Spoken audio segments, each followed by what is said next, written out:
सादर चरण स्पर्श गुरु जी, स्वागत है। सभी को नमस्कार। न्याय धर्म सभा के इस रविवारी फेसबुक लाइव कार्यक्रम में आप सभी का बहुत बहुत स्वागत है। आज के कार्यक्रम के लिए जो प्रश्न आए हैं उनमें से प्रथम प्रश्न भेजा है प्रमोद शुक्ला जी। आप लिखते हैं, गुरु जी प्रणाम।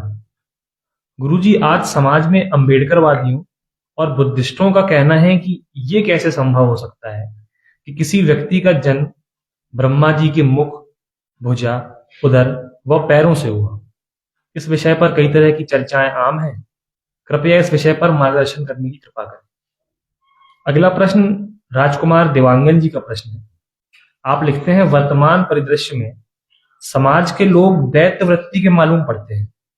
इस स्थिति में सतयुग का आगमन कैसे संभव होगा तथा सतयुग के आगमन की रूपरेखा कैसी होगी? मार्गदर्शन करने की कृपा करें, आदरणीय गुरु जी।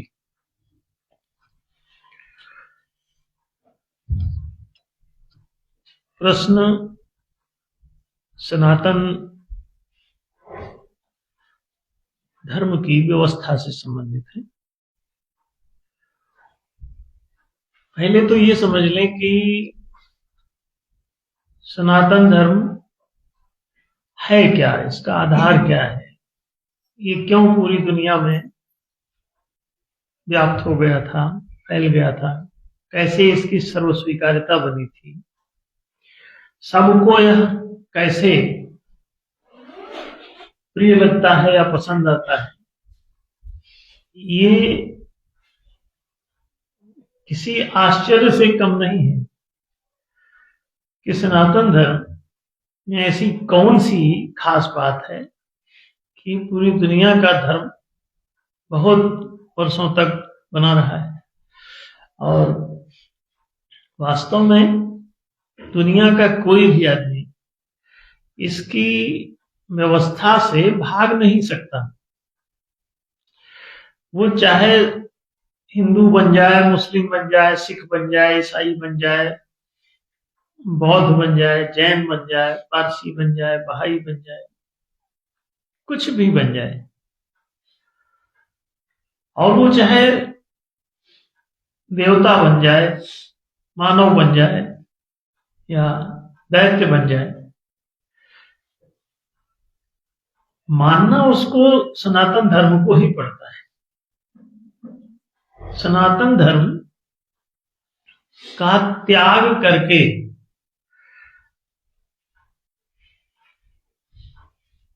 केवल जंगल रह सकता है। इसमें कोई बुद्धिमान प्राणी नहीं रह सकता। ये लोगों को जानना जरूरी है।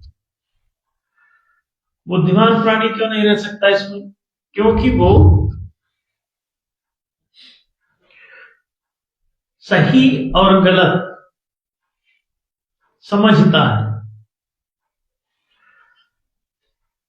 और सही गलत समझते हो तो अपना हित अहित भी समझ में आता है कि आपका किस बात में हित होने वाला है और किस बात में हानि होने वाली है।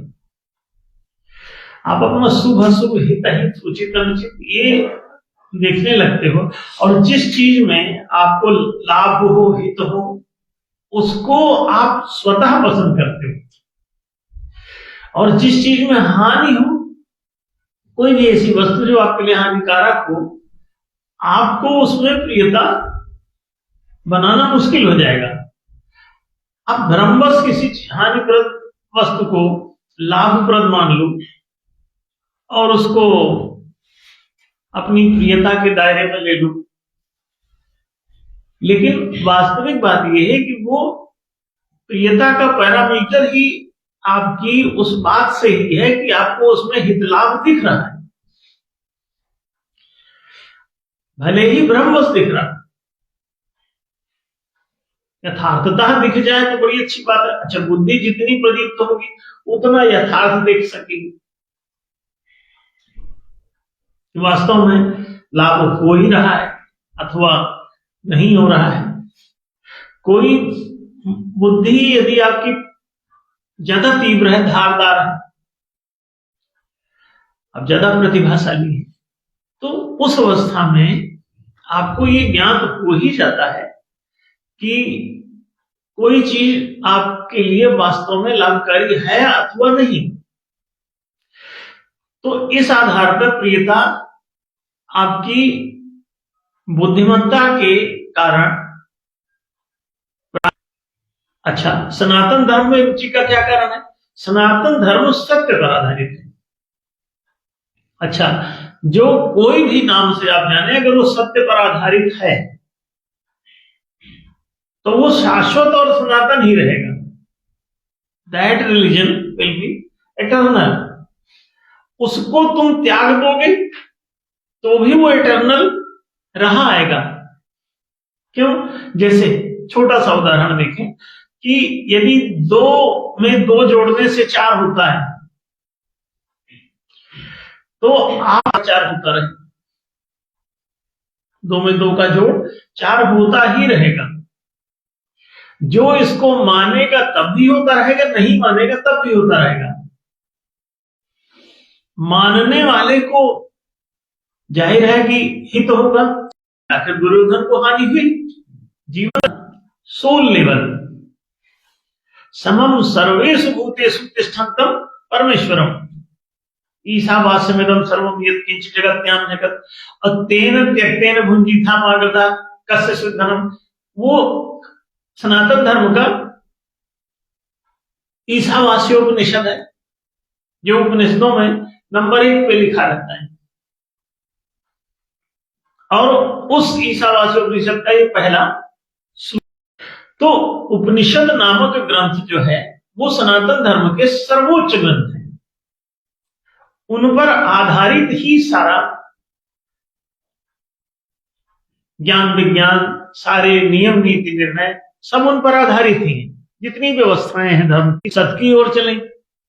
तो असत्य को त्याग करके सत्य की ओर चलने की बात उपनिषद आपको एकमात्र ये प्रेयर है जो प्रशस्त है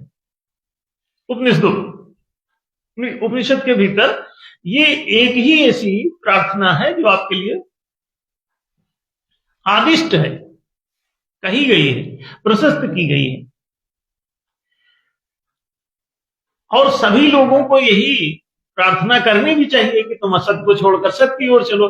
और ईश्वरीय कोई प्रार्थना हो ही नहीं सकती। आप नमाज पढ़ रहे हैं, अब आप ईसाइयों की प्रेयर करें कि हे परमेश्वर मुझे आज की रोटी अदा कर, तो रोटी अदा करने से तुम्हारी धार्मिकता का क्या संबंध है? रोटी नहीं कट रही। 2 में 2 जोड़ने से 4 ही होगा। कोई कुतर्क देके 3 5 करने की कोशिश करता है तो वो स्वतः मूर्ख अथवा धूर्त सिद्ध होता है। लेकिन अगर आप सज्जन हैं, सात्विक प्रवृत्ति के हैं, शुभ लक्षणी हैं, तो आप 4 पर ही टिकेंगे। तो मूर्ख और धूर्त को छोड़ करके, धूर्त कहीं ना कहीं दुष्ट होता है, तो अपनी दुष्टता को व्यवहारित करने के लिए वो धूर्त हो जाता है, कुटिल चालें चलने लगता है। तो धूर्त का मतलब ही होता है बड़ा कुटिल है, छलिया, कपटी। तो अगर आप सत्य का पालन करते हैं तो आप सनातनी हो जाते हैं। अच्छा, सनातन धर्म ये नहीं कहता है कि आप सभी लोग सतमार्गी ही हो जाएं। वो कहता है कि बहुत सारे लोग हैं जो सत्य को समझ नहीं पाते हैं, अथवा बहुत सारे लोग हैं जो सत्य को समझ कर स्वीकार नहीं कर पा रहे हैं। तो उनको भी सनातन धर्म कहता है कि तुम रह सकते हो। अगर किसी को नहीं मालूम क्या सही क्या गलत, कुछ भी भूख लग जाती है तो खाने लगते हैं। अब क्या खाएंगे क्या नहीं खाएंगे ये भी उनका इनबिल्ट है, प्राकृत जो भी मिल जाए खा लेते हैं, जो भी गले उतर जाए उनके, सीधे से सिद्धांत है। तो चूंकि ये सत्य के सिद्धांत पर आधारित रहा है सनातन धर्म, इसीलिए पूरी दुनिया में स्वीकृत हुआ। अब जहां तक और इसका विपरीत, अगर आप सत्य को पूर्णतः मानते हैं, जानते हैं, मानते हैं, जीते हैं, स्वीकार करते हैं, उसके अनुकूल नियम नीति निर्णय का पालन करते हैं, माने सत्यनिष्ठा के साथ साथ सत्यानुशासन आपके जीवन में है, आप सदाचारी और सद्व्यवहारी हैं, तो आप सज्जन कहलाते हैं, देवता कहलाते हैं। और आप अगर इसे मानने का, जानने का, मानने का, जीने का प्रयास कर रहे हैं, अभी पूरी तरह से ना आप जी रहे हैं सत्य को, तो ये आपकी मानवीय दशा होती है। इसमें आप संकालु प्रवृत्ति के होते हैं। तो मन में जो विचार चला करते हैं वो शंकागत हैं। किसी के मन में जो विचार पर विचार चलते रहते हैं तो उसका मतलब ये होता है कि संशयग्रस्त जीव है। अच्छा, संशय का मतलब यह है कि बुद्धिमान है। अगर इसको, अच्छा, मूर्ख को शंका होगी नहीं किसी बात में। मूर्ख लोग पूर्ण विश्वासी होते हैं किसी भी बात पर। कि हाथी को गन्ना दिखाया हो, आप यही मानेंगे कि ये गन्ना ही दिखा रहा है, गन्ना ही खिलाएगा आपको। अब गन्ने की तरफ तुम बढ़ोगे, अब गन्ना डंडे में वो बदल सकता है दिखाने वाला, तो ठुकाई भी उसी से कर सकता है। लेकिन पशु पक्षी जितने भी हैं ये पूर्ण विश्वास में ही चलते हैं, इसीलिए इनका शिकार हो जाता है। मछली को आपने दाना डाला और वो फंस गए, चिड़ियों को आपने चुग्गा डाला और चिड़िए चुगने पहुंची और वहां पर उसके शिकंजे में, उसके पिंजरे में फंस गई। पशु सब पिंजरे में फंस जाते हैं, बड़े बड़े शेर शिकंजों में फंस जाते हैं, हाथी ट्रैप हो जाता है। किसी को भी आप देखें जो छोटी सी बुद्धि लगाता है शिकारी, और वो लोग उसमें ट्रैप हो जाते हैं। इसका मतलब ये है कि वो पूरे अंधविश्वास में ही जीते हैं।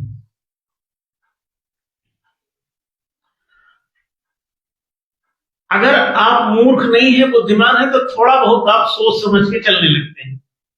तो मनुष्य जो है वो सही और गलत के बीच में झूलता रहता है, कुछ गलतियां भी करता है और कुछ सही आचरण भी करता है, व्यवहार करता है।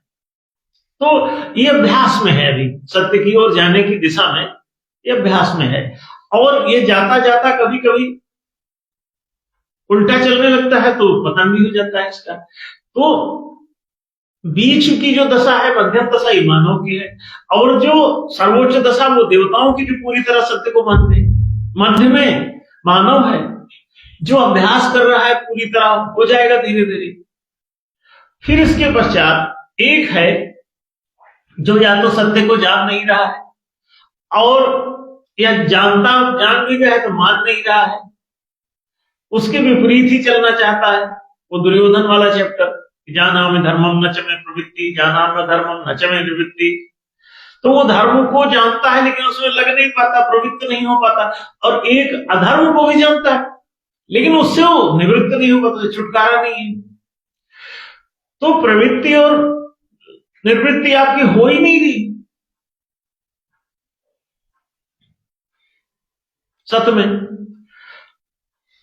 प्रवृत्ति नहीं,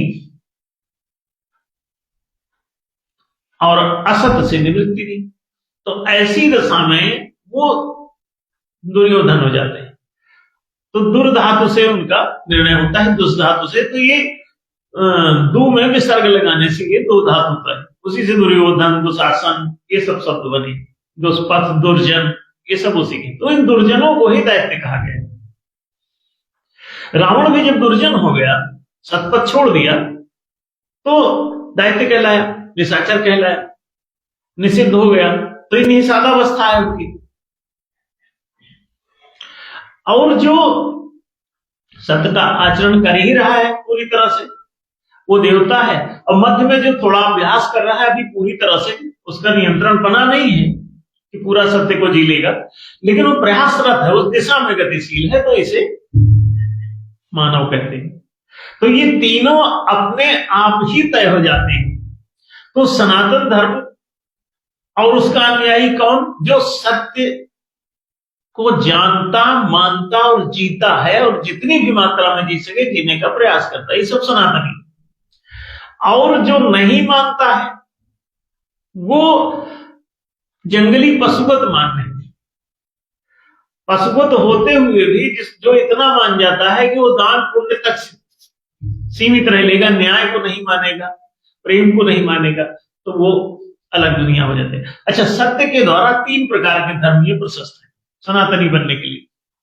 सत्य कहता है जो देव तुल्य है, जो पूरी तरह से सात्विक है, सज्जन है, तो इनको देव धर्म के रूप में प्रेम की व्यवस्था दी जाती है, प्रेम के कानून दिए जाते हैं, प्रेम का विधान दिया जाता है, प्रेम की व्यवस्था दी जाती है। तो प्रेम एक पारिवारिक व्यवस्था की तरह होता है, उसमें सब कुछ एकता के सिद्धांत पर आधारित, तो आपकी सारी संपदाएं, संसाधन सब एकीकृत हो जाते हैं, तो उसमें आप पारिवारिक ढंग से रहते हैं। मध्य में जो है वो मनुष्य है। मनुष्य जो है वो क्रमबद्ध विकास यात्री है, तो वो असत से सत की ओर जाने के लिए तैयार हो रहे हैं। असत में कहते हम नहीं रहेंगे, भले अल्प मात्रा में पालन करें, तो अल्प सत, अर्धसत, अधिशत से पूर्ण सत, पूर्ण सत होने पर वो देवत्व को प्राप्त हो जाता है। और ये अल्प, अर्ध और अधिशत की दशा में ये क्रमबद्ध विकास यात्री है, तो उसमें शूद्र, वैश्य, क्षत्रिय, ब्राह्मण, ये अल्प सत, अर्धसत, अधिशत, पूर्ण सत। शरीर जो है आपका, अगर इसी में आप स्थित हैं तो आप अल्प सत ही पालन कर पाते हैं, यदि आप उस संस्कृति में पल पड़ रहे हैं। मध्य प्राण, ज्येष्ठम, श्रेष्ठम, वो किसी तुलना में किसी से श्रेष्ठ है अथवा किसी की तुलना में ज्येष्ठ है, तो उसको कहा जाता है ये प्राण है। अब आप देख लीजिए कि ये 3 अवस्थाएं, शारीरिक, मानसिक और भावनात्मक, ये तीनों दशाएं माने इंद्रियां, मन और प्राण, ये शूद्र, वैश्य और क्षत्रिय हैं। दरअसल शरीरस्थो इति शूद्र, मनस्थो इति वैश्य, प्राणस्थो इति क्षत्रिय। ऐसा समझ लें कि जो शरीर में ही शारीरिक सामर्थ्य वाला ही है, शारीरिक ही श्रम कर पाता है, उसे शूद्र कहते हैं। मानसिक श्रम कर ले तो वैश्य, भावनात्मक श्रम अगर कर सकता है तो क्षत्रिय, और चेतनात्मक दशा का आदमी है तो उसे ब्राह्मण कहते हैं। किसी के चिर विवेक काम करने लगे तो ब्राह्मणी स्थिति हो जाती है, और पूर्ण सत होने पर ही आपका विवेक काम करता है, नहीं तो विक्षेप ही हावी रहेगा, विवेक नहीं काम करेगा। तो ये अवस्थाएं, अब इस व्यवस्था को देने के लिए कहा गया कि ब्रह्मा जी की अगर कल्पना करें, वर्ण देवता कोई हो उसकी कल्पना करें, तो अकल्पयन शब्द आया है उस मंत्र में।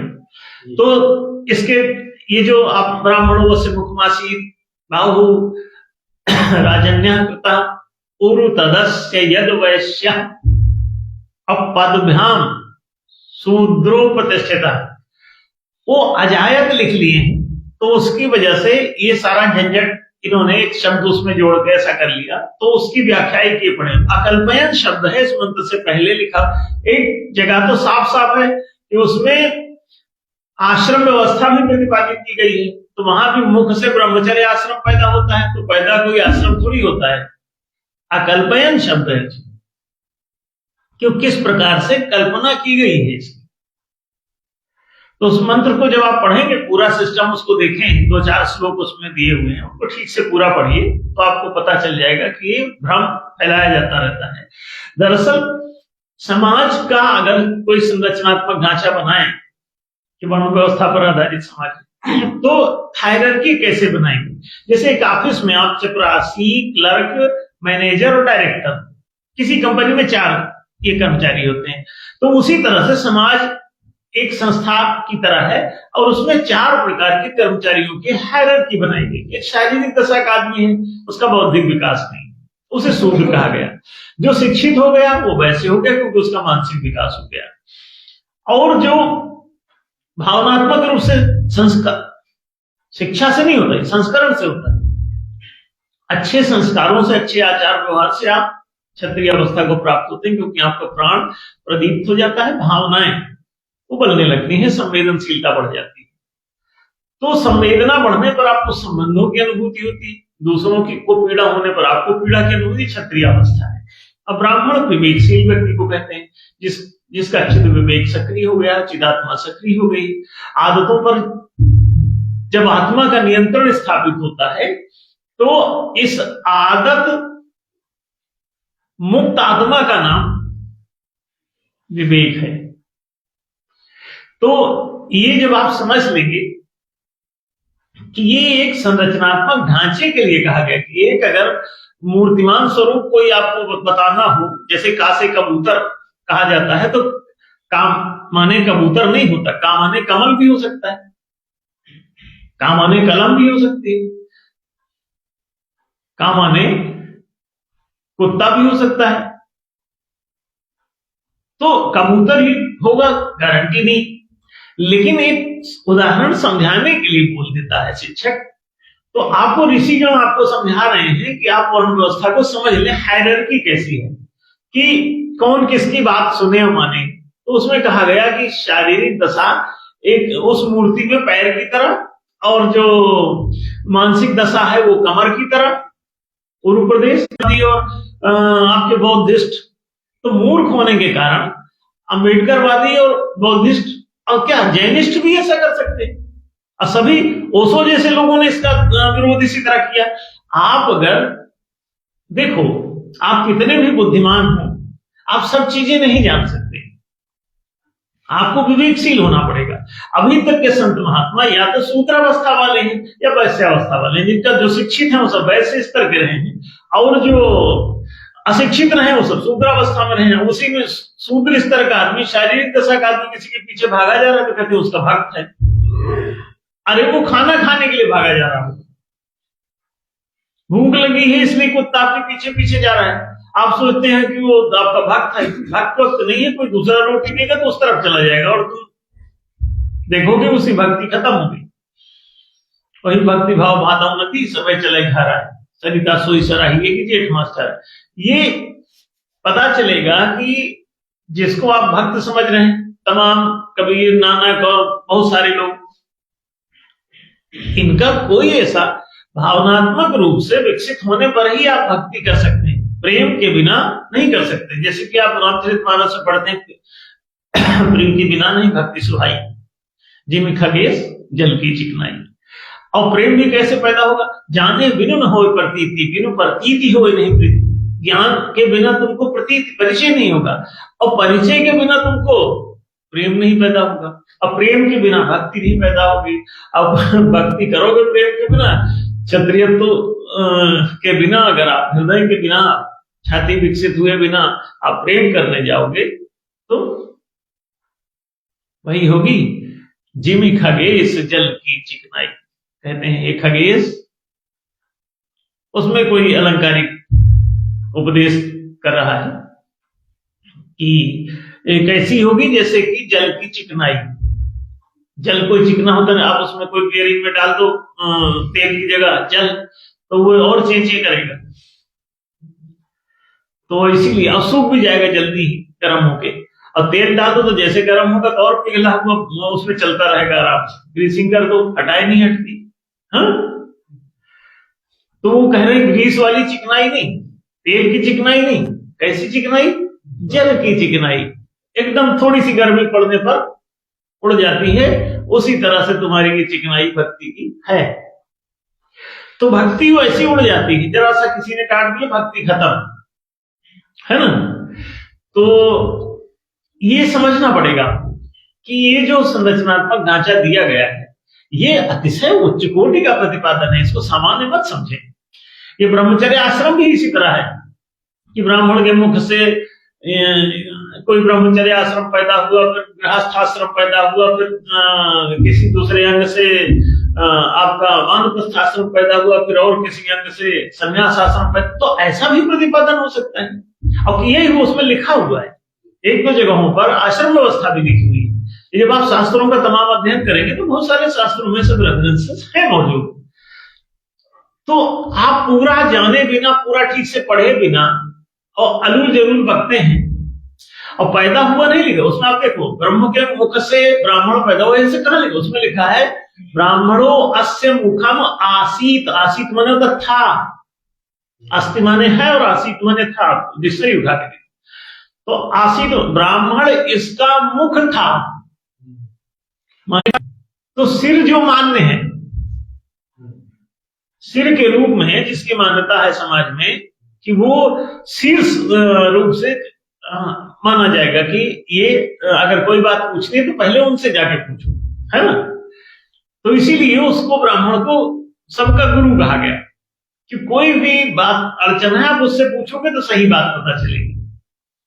सत्य और ब्राह्मण दोनों पर्यायवाची शब्द है। सत्यम ब्रह्म साफ साफ लिखा हुआ है शास्त्रों में। तो कि सत्य को ही ब्रह्म कहते हैं, है ना। और ब्रह्मस्थ व्यक्ति को ब्राह्मण कहते हैं, जो ब्रह्म की तरह सर्वव्यापी को, ये जो बाहु प्रदेश है, छाती का क्षेत्र जो है, इसको कहा गया कि ये क्षत्रिय है। तो आप लोग जब उसको ठीक से देखे जाने बिना ऐसा करते हैं तो इसी वजह से दिक्कत होती है। पहले किसी बात को ठीक से जानो, तब इसका अम्बेडकरवादी बनो, अब तुम बौद्धवादी बनो, जैनवादी बनो, सिखवादी बनो, आर्य समाजी बनो, जो मर्जी बनो, लेकिन तुमको सही और गलत की पहचान पहले ठीक से कर लो। नहीं समझ में आ रहा है तो जाके पूछ लो किसी से, हमसे पूछ लिया करो। हम तो जीवित हैं जब तक, तब तक सत्य जिंदा ही है। हमारा जीवन निपुण सत्यात्मक है और हमको किसी दूसरी बात से बचपन से कोई मतलब नहीं, जो बातें सत्य। तो आप समझ सकते हैं कि ये जो वहां बातें और विवाद के विषय बने हुए हैं वो अज्ञान बस ही बने हुए हैं। ठीक से जब जानोगे सनातन धर्म को तो धन्य हो जाओगे। अब ये 3 विभागों में जो कहा गया है कि जब दैत्य ही सब हो गए हैं तो इसमें सतयुग कैसे आ जाएगा। सतयुग भैया जब पैदा होते